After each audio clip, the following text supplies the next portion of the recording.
In this video, we are going to knit a Houndstooth pattern. And here is the chart. It only has 4 stitches and 4 rows. If you knit it in the round, you read the chart from right side to the left on every row. But when you knit it flat, the even number rows will be in the back side, and you have to read it from the left to the right in purl stitches. Here is an example of the Houndstooth stitch knitted flat.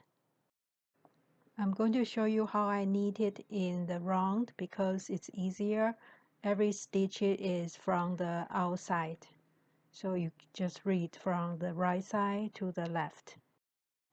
The cast on stitch must be the multiple of 4 to make the pattern continuous.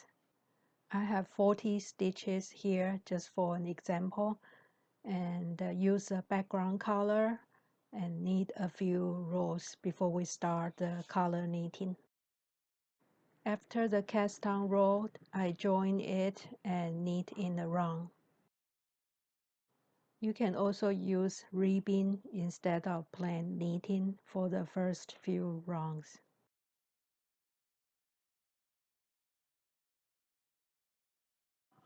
We are going to read the chart from the right to the left for every row because we are knitting in a round.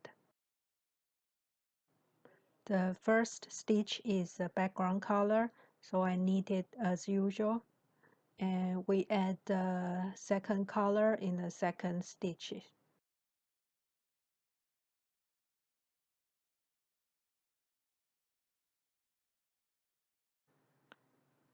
And then drop that color. We go back to the first color and knit 2 stitches. You can pick up the previous color from below the last color or on top of the last color. Just have to keep it consistent. That's the finish of the first 4 stitch pattern, and we just keep repeating these 4 stitches and changing color as needed.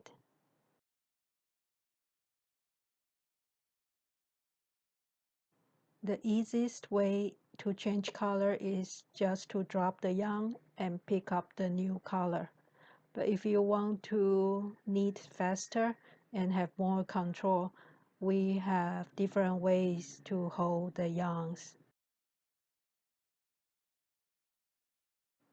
Some people like to hold both yarns in the right hand, and some people like to hold it in the left hand. I find it easier to hold one yarn in one hand. On the right hand, I can knit American style easily, and the left hand I can do the continental style. And it does take some practice if you're not used to any of the styles.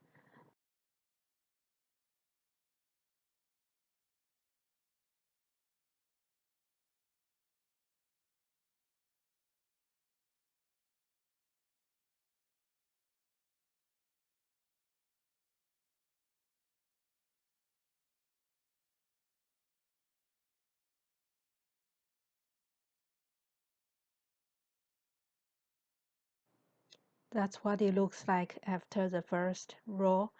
And the second row is the same. We go from the right to the left and just follow the stitch pattern. Another thing to pay attention is the tension. When we do 2 color knitting, it might be 2 slightly different weight of the yarn, and because we are holding it in 2 different hands, so it's easy to get the tension out of control. We just have to make sure it's not too tight or too loose.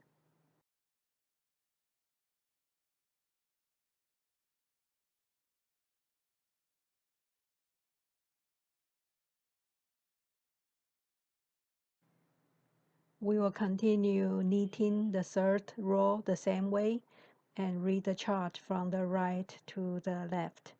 and keep repeating those 4 stitches.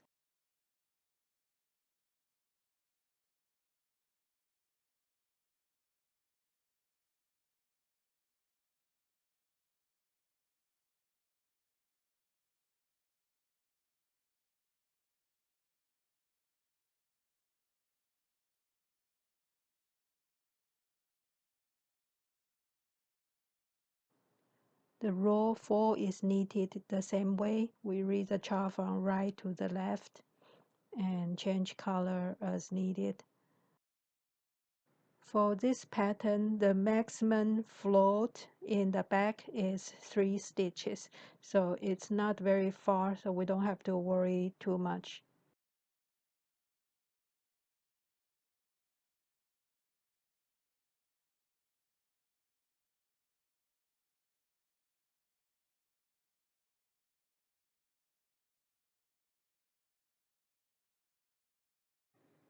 And that's what it looks like after the 4th row.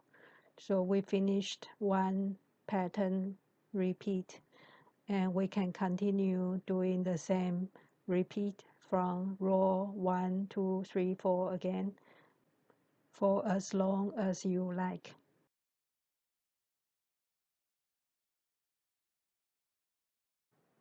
Here is the beginning of the 2nd repeat. We start from row 1 first, and then row 2, 3, 4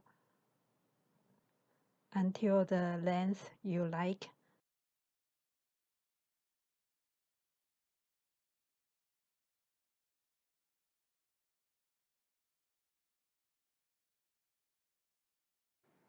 After we're done with all the patterns, we change to the background color and knit a few rounds. And after that, you can decide what you want to do to finish it up. Maybe do a few rows of ribbon or just bind off. I knit about 3 rows and then bind off. And that's how it looks like after it's done. And you can see the inside with all the floats. It creates very thick fabric. And it just happened to match my wrist. I hope you enjoyed this video and thank you for watching.